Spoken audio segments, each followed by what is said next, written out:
Hello everybody, this is Tina from Show Me Retired. Tomorrow we're going to be celebrating a special birthday, so I wanted to make something cute to go on my table underneath the casserole dish. So I'm starting out with a piece of backing. This is my focus fabric, and then I didn't have any Thinsul Bright, so I'm just using cotton for this, just so that I can get this project done. The first thing I'm going to do is sandwich. I'm going to put the backing on the bottom and then place the back side of the casserole pad down and put the front on top of it. I'm going to use a few pins just to hold it in place while I trim it down. When I get finished with it, I'm hoping it's larger than the bottom of my casserole dish, which I'm pretty sure it is. I cut the pieces at 11 by 15, so I have plenty of room.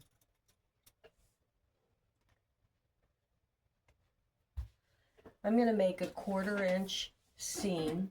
I'm going to leave a spot open for turning because I just don't feel like binding anything today. My foot is 1/4 inch wide, so I'm going to start there and just go on down to the end. I like to drive off of the edge of it just so that I get a really nice corner. Then I turn it around. I take another 1/4 inch seam all the way down to the end and drive off the edge like I did before. And sometimes I like to back stitch because you know how sometimes you can get too close when you're clipping a project to the corner and make a hole. I definitely don't want to do that. Now I didn't use glue this time, spray glue, to sandwich everything down together, just because I don't want that glue when it gets hot tomorrow under the dish. With my luck, it probably smells.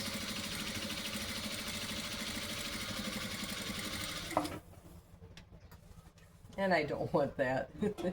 My brother-in-laws would have a real good time with that.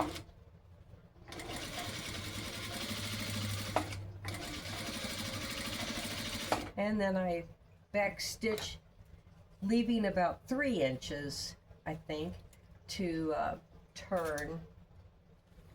And I just split out, clip the threads, and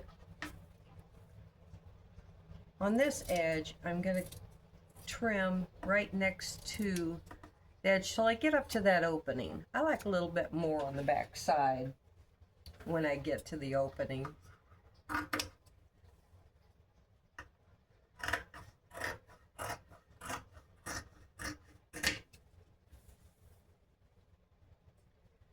And I'm going to clip that edge while I'm there, or that tip off. And oh, wait till you see how I am going to quilt this. I'm using painter's tape. I'm sure you all have tried that before. It works really good for crosshatch. And I'm going to do a really wide crosshatch on this, just because I don't want to spend that much time making this. I need to get on to cleaning the house for the party tomorrow. And I'm hoping that I missed a corner. I am going to trim this back to where it doesn't make my seam so thick there. And I like to turn this back, and I I shouldn't do it, but I'm gonna I'm gonna press right there if my iron will come out. I'm gonna press right here, pressing the seam backwards so that when I turn it, it's trained to go where it's supposed to go. Then I'm gonna do the same to this side. I may have to repress the other side because it doesn't look like it's all the way back. But I can worry about that after I turn it. Then I'll take my pins out. This is a really quick project, and I think anybody could do this. That's probably why it's my first video project. I'm going to start teaching quilting to a couple of relatives real soon. One is a teenager, and the other is my daughter-in-law, who's 25 or 26. She just got married, and she's wanting to learn all kinds of new things. Lately, she's gotten into bread making, which we really appreciate that. Especially her dad. He loves homemade bread. So it's kind of tough at first. I should have left my opening just a little bit wider, but oh well. Hindsight, you know.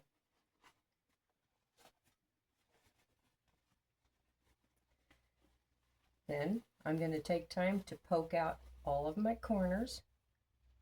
They should poke out really well since I clipped them as I went through. Now if I can reach that one.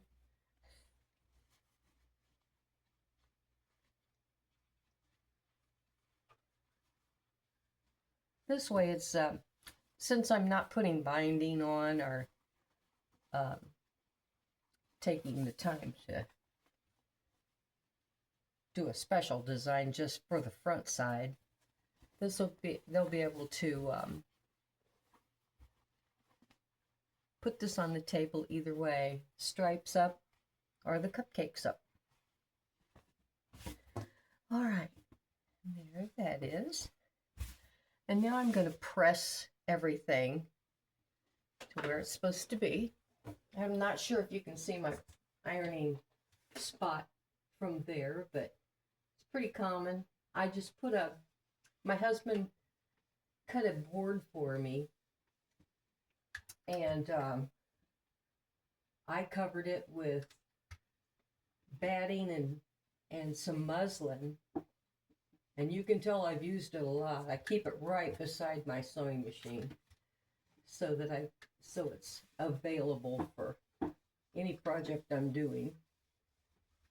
I have a large pressing table, but it's usually covered up in something.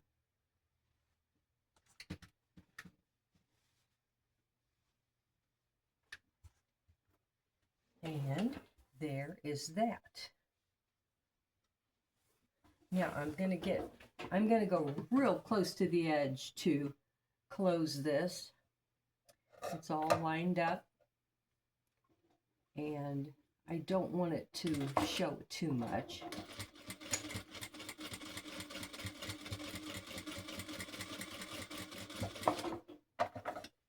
Well, it's going to show a little, but you know what? Yeah, I don't mind. Okay. Now, this is such an easy way to quilt. I just stick a piece of tape across here.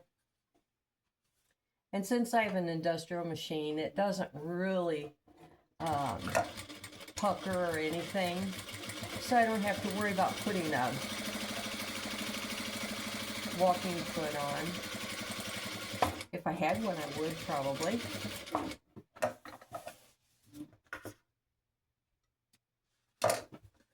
Okay, I'm going to go down both sides of this tape, keeping my foot,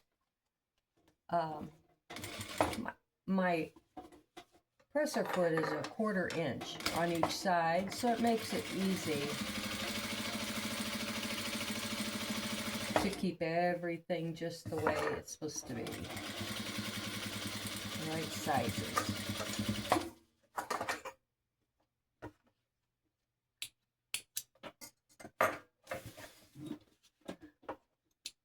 I was a garment worker way back when they had garment factories.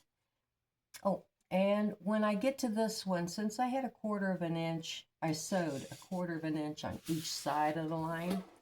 I'm keeping my tape about a 1/4 of an inch away. It doesn't matter if it's perfect or not.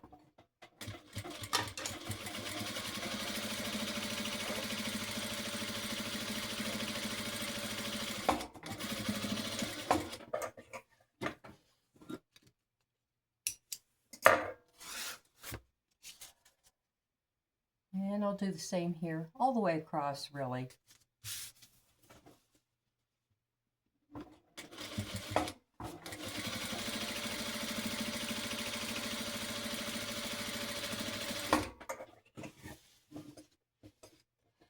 When I start teaching the beginning quilting classes, anyone interested in me making a video, I'm calling it Quilt Start to Finish, and we're going to go over sewing machines and all the different terms that quilters use. Whoa, we're going to get stuck places.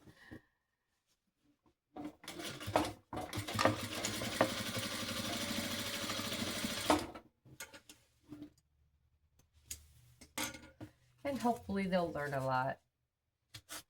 I wish I would have had someone to teach me so I didn't have so many oops. And oh well, it is what it is. I'm sure you all have had that too. But I want these two to have a little better start than I had.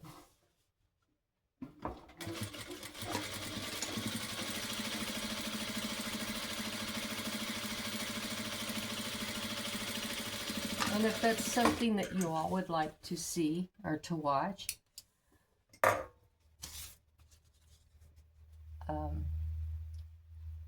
leave your comments at the bottom of the page, and I try to answer as many as I can, and hopefully you'll like and subscribe to my page. I know this is kind of a simple project, but it sure is going to look cute on my table tomorrow. And I'm going to let my sister take it home with her.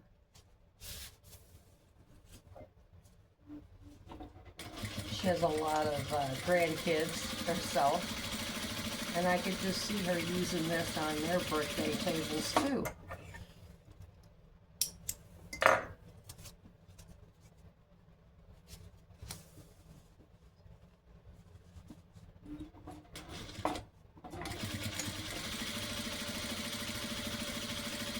I always backstitch going on and coming off just because I don't want this to come loose.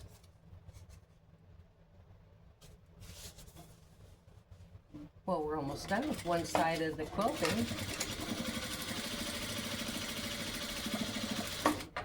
We just need to go back the other way and it will be finished. I know a lot of people would probably measure each one. I don't think it's necessary. Just as long as you have a straight line. Now this side, I'm going to do 2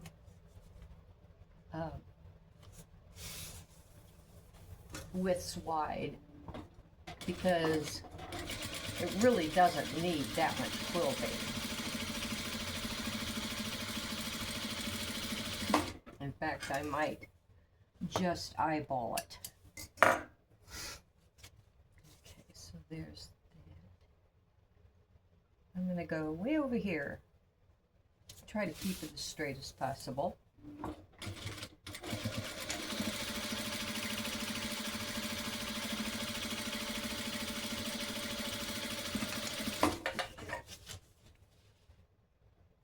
How many of you sew with a industrial sewing machine? It sure makes sewing very easy. I have mine down on the lowest, well, maybe not the lowest setting, but there's no need to go any faster than this.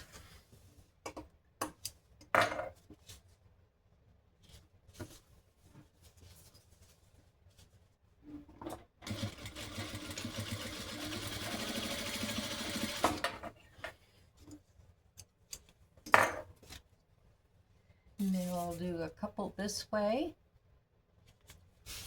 and we will be finished.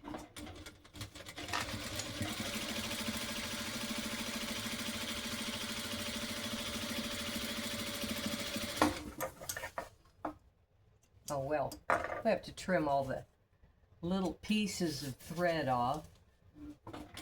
That's not a big deal.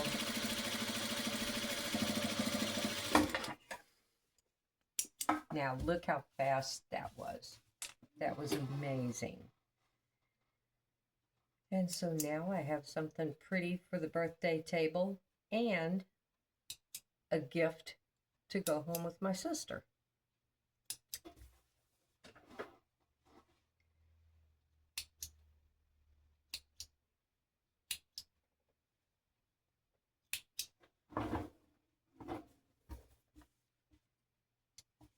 I hope you all have enjoyed this, and I'd like to see you on my channel again sometime. If you have any comments or questions, please feel free to ask. I'll answer if I know. I'll find out if I don't. And if you enjoyed this, I would appreciate a like and a subscribe. It will sure help. It'll help my confidence if nothing else.